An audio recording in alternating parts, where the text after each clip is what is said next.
don't see the ball until it clears the top of your helmet.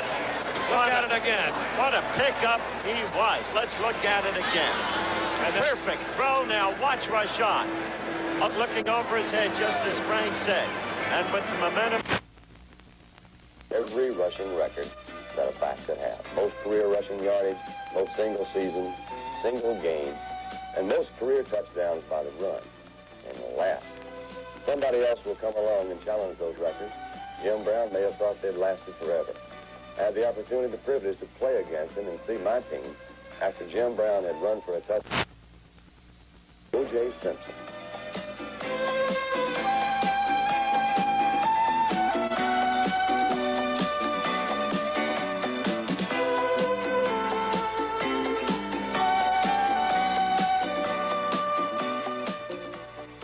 Okay, the guy with me right now is...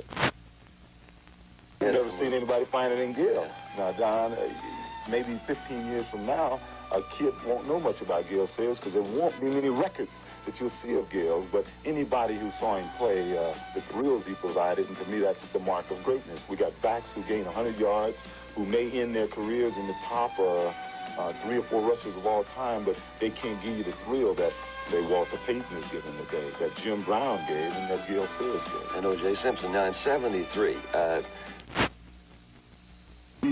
We won 9 games that year. We had a young team. We had 2 starting offensive linemen who were two rookies, 2 more who were in their second year, a center who had never played center before, Mike Montler, and it was exciting for us. Things were happening for us. Records were falling. We opened the season with a single game record. We broke a lot of team records, so it was an exciting feeling. Hey, we're winning football games, and we went into the last game against the Jets, and you talk about parallels. You know, we went into the Jets. We were 8-5. Walter going against the Giants. We talked about the 1973 year, you and your guys, and what you felt about. I heard that Walter had a little stomach flu this week. What do you think that meant, and what do you think he and his team feel like really going into this ballgame with a chance to win it and also a chance to break your record? Well, first, you know, Walter's been under a lot of pressure. You know, it's funny you hear things about flu and stuff. I can't tell you how many times around the track and field world but they haven't been giving Walter the ball all season. He's been doing the job for him. Obviously, it's not going to be easy because the Giants have an excellent defense against the run. I think one back all season has gained over 100 yards against them. So it's not going to be easy, but that's why Walter Payton is Walter Payton.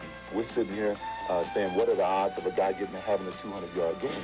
And when you talk about Walter, you got to say at least 50-50, you know? I mean, that's a testament to how great Payton is.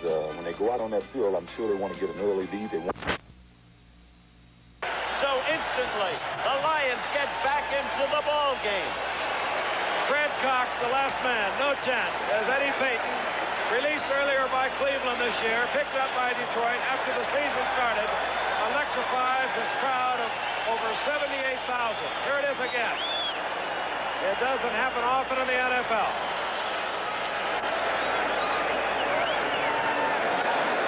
98 yards, Steve Mickemeyer adds the conversion.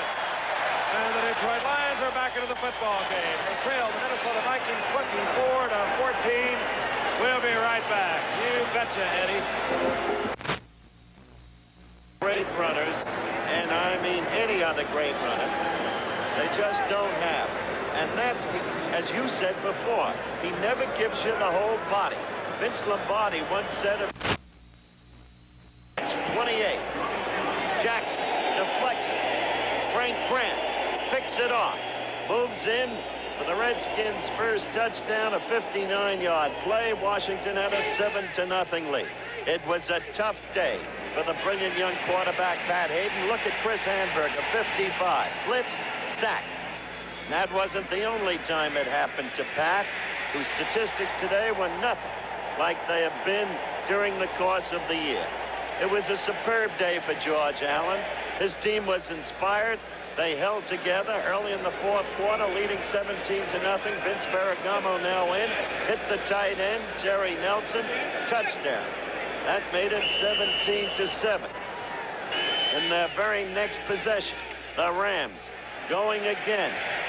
Watch Rod Phillips. This is a brilliant run. Maintenance of balance, driving power down to the 3-yard line, a 25-yard run. Ferragamo. Now to Joe Datt for a touchdown. Jim Joe Datt. That made it 17-14. And then in the waning seconds, 6 seconds left, Septian stride for a tying field goal off to the right. But no, another chance. Penalty. This one a much shorter shot. And this one off to the left. And so Washington upset the Los Angeles Rams 17-14. That was the roughing the kicker you just saw in slow motion, and then the missed kick on the next attempt. So Allen did it. Kilmer did it. Matt Blair, and that's hard to do because Matt Blair is a good open field tackler. Here comes Blair. He's number 59. He'll come into your shot. Bobby Bryant misses. 1st and 10, Detroit. Ball of the pass. Wickemeyer. No good. Incomplete. Hooked it to the left.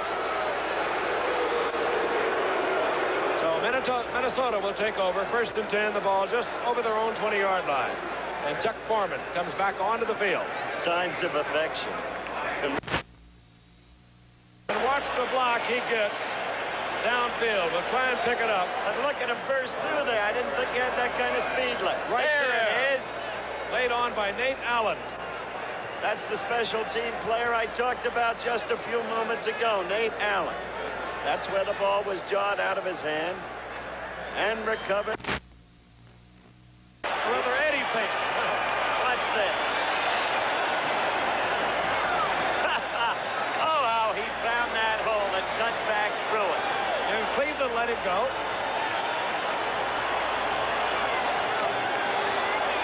Play ball was no contest.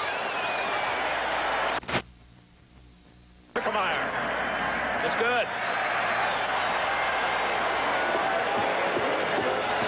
Well, the Vikings lead is now cut to 9. They lead 30-21, and because of this man, Detroit is still in it. Take a look at it again.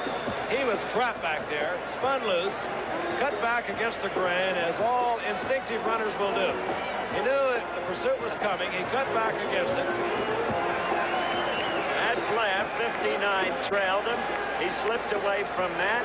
Then Matt overran. Eddie reversed, cut back, picked his spot, gone.